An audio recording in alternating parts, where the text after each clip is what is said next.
Seguimos con los anticuerpos. Ya vimos ayer, abro la presentación,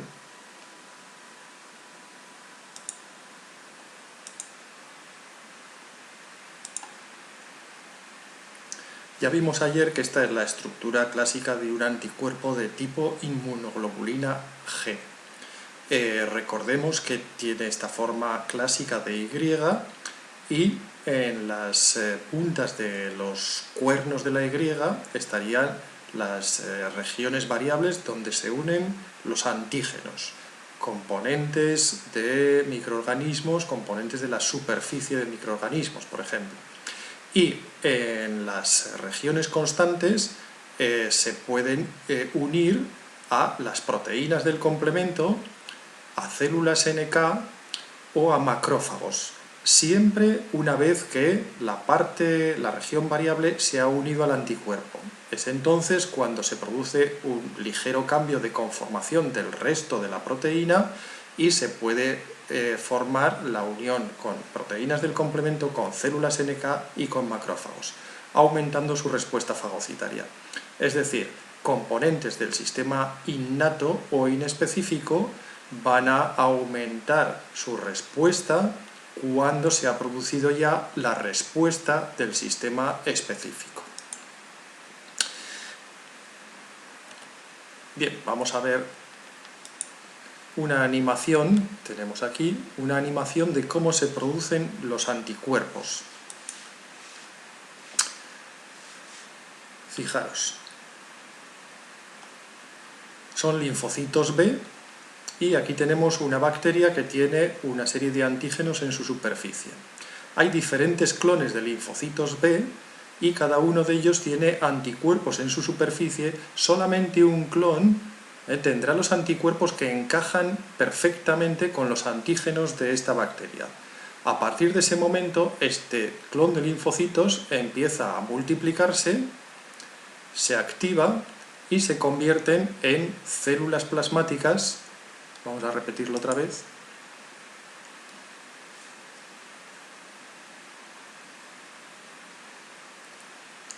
La bacteria con sus antígenos se unirá solamente a los anticuerpos que tienen la estructura complementaria de ese antígeno. Esto, repito, es un clon de linfocitos B que se reproduce de forma masiva y empieza a producir anticuerpos libres, que son los que hemos visto antes. Se convierten en células plasmáticas que son activamente productoras de anticuerpos. Bien, también tenéis este vídeo sobre cómo se producen los anticuerpos y sus características. Es muy interesante que lo podáis ver después. Ahora seguimos con la presentación. Bien, ¿cómo se produce la acción de los anticuerpos? Ya hemos dicho que se unían, por su región variable, se unían a los antígenos de sustancias extrañas que están presentes en la superficie de bacterias, virus, etc. Esa unión, ¿qué es lo que produce? Puede producir varios efectos. Tenemos aquí 4 efectos que se pueden producir.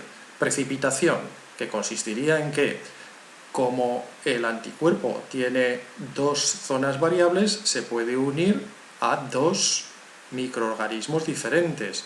Por lo tanto, se va formando una especie de red de antígenos y anticuerpos que ya al ser demasiado grande no es soluble en los líquidos celulares y por lo tanto precipita. Eso evita que los microorganismos puedan moverse libremente y llegar a su objetivo, a las células que van a infectar. También la aglutinación. Como vemos, un microorganismo, una bacteria por ejemplo, tiene muchos antígenos de superficie sobre los cuales se unen los anticuerpos. Y se produce también, como en el caso anterior, una especie de red que inactiva, aunque no se produzca precipitación, pero inactiva el movimiento de las bacterias para llegar a sus objetivos. La neutralización, el tercero de los efectos, consistiría en que cuando los anticuerpos se unen a los antígenos de superficie de la bacteria, esta bacteria ya no puede unirse a los receptores de las células a las que va a atacar, porque también puede ser un virus, porque para producir la infección, las bacterias o los virus tienen que unirse a receptores específicos de las células a las que pueden atacar.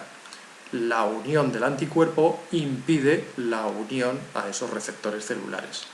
Y por último, la opsonización, que sería, como hemos visto antes, cuando el virus, por ejemplo, está unido a anticuerpos, se produce un reconocimiento mucho más fácil y rápido por parte de macrófagos que engloban a esas partículas infectivas.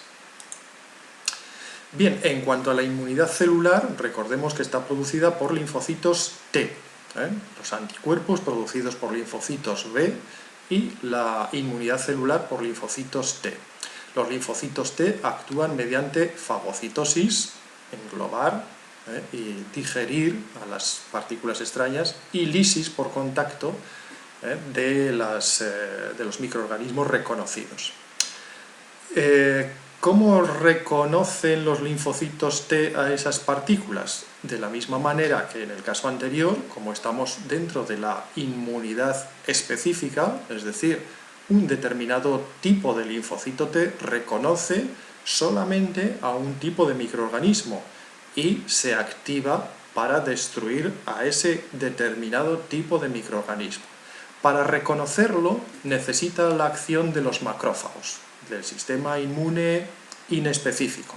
Los macrófagos, recordemos que lo que hacen es fagocitar a los patógenos, digerirlos mediante lisosomas, y las partículas antigénicas de esos microorganismos las exponen al exterior, las exponen unidas al exterior de la membrana mediante unas moléculas de membrana que se llaman el complejo mayor de histocompatibilidad, en sus siglas en inglés MHC. Entonces, el macrófago, tenemos aquí, presenta en su superficie externa el antígeno del microorganismo fagocitado junto con las moléculas del MHC. Algún clon, lo mismo que teníamos antes clones de linfocitos B que fabrican cada uno un anticuerpo concreto, también hay clones de linfocitos T que tienen también anticuerpos de superficie, moléculas similares a anticuerpos de superficie, que reconocen a ese antígeno. Cuando se produce ese reconocimiento entre un clon de linfocitos T y el antígeno presentado por los macrófagos, esos linfocitos T, que estaban todavía en un estado inmaduro, se activan y maduran para producir linfocitos T activos, que hay diferentes tipos. Aquí vemos dos: linfocitos colaboradores, linfocitos citotóxicos. Bien, los linfocitos T, entonces, como hemos dicho, hay varios tipos. Linfocitos TH, helper, que son colaboradores o ayudadores; TC, citotóxicos; y TS, supresores. Los TH, ¿qué es lo que hacen? Una vez activados por el mecanismo que hemos visto anteriormente, liberan sustancias químicas que son interleucinas. Interleucinas son sustancias de comunicación entre diferentes componentes del sistema inmunitario. En este caso, activan a otros linfocitos T, a los propios linfocitos B, los productores de anticuerpos libres, y también a los macrófagos correspondientes a células del sistema inmune inespecífico. Los TC citotóxicos lo que hacen es la lisis, es decir, la rotura de las células que llevan el antígeno al que han reconocido. Y, por último, los TS supresores son muy importantes. Suprimen la respuesta inmunitaria cuando ya no es necesaria, porque en muchos casos la respuesta inmunitaria es tan potente que, lo mismo que habíamos visto en la respuesta inflamatoria, es una respuesta que puede llegar a dañar a nuestros propios tejidos. Los T supresores son muy importantes para volver otra vez a la normalidad, para volver otra vez a que la respuesta inmunitaria se rebaje y se vuelva al estado normal del organismo. El sistema inmune específico tiene una característica también muy importante, que es la memoria inmunológica. Una vez que se han activado los linfocitos B y los linfocitos T, algunos de ellos se reservan como células de memoria. Cuando haya un segundo contacto con el mismo tipo de microorganismo, estos linfocitos B y T están ya preparados para desencadenar una respuesta rápida y fuerte contra ese patógeno concreto. Por eso, pues hay muchas enfermedades que solo pasamos una vez en la vida o tenemos inmunidad para un cierto tiempo. Y en eso se basa también la vacunación, en que conservamos células de memoria que podrán actuar rápidamente en respuesta a un segundo contacto con ese patógeno. La inmunidad primaria y secundaria se basa también precisamente en esta conservación de células de memoria. La inmunidad primaria sería la que se produce ante el primer contacto con un microorganismo. La inmunidad secundaria ante el segundo contacto con el mismo tipo de microorganismo. La inmunidad primaria es más lenta y menos potente. Con menos potente queremos decir que se produce una menor cantidad de anticuerpos. La respuesta secundaria es más rápida y potente, hay una mayor producción de anticuerpos y además la duración es más larga, es decir, la producción de anticuerpos se alarga en el tiempo un poco más. Por último, en la respuesta inmune primaria se producen fundamentalmente inmunoglobulinas IgM, mientras que en la respuesta secundaria se producen sobre todo inmunoglobulinas IgG y otras también, pero no se producen inmunoglobulinas M como en el caso anterior. Aquí vemos un gráfico, dos gráficos, de cómo se pueden representar la respuesta primaria y secundaria. En este primer gráfico tenemos aquí en el eje vertical el nivel de producción de anticuerpos, el nivel de anticuerpos en sangre, y en el eje horizontal el tiempo.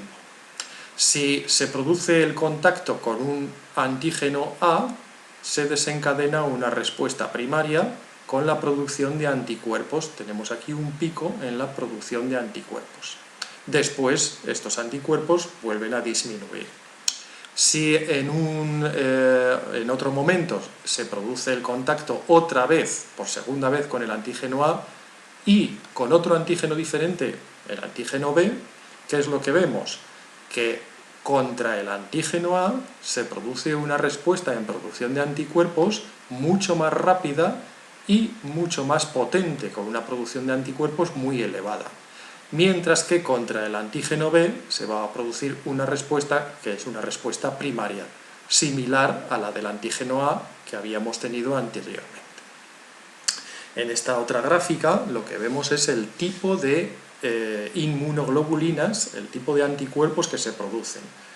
En la respuesta primaria rápidamente se producen inmunoglobulinas M y luego más lentamente inmunoglobulinas G. Al segundo contacto con el antígeno se produce una pequeña cantidad de inmunoglobulinas M y una cantidad enorme, una cantidad muy importante de inmunoglobulinas G, muchísimo mayor que en la respuesta primaria.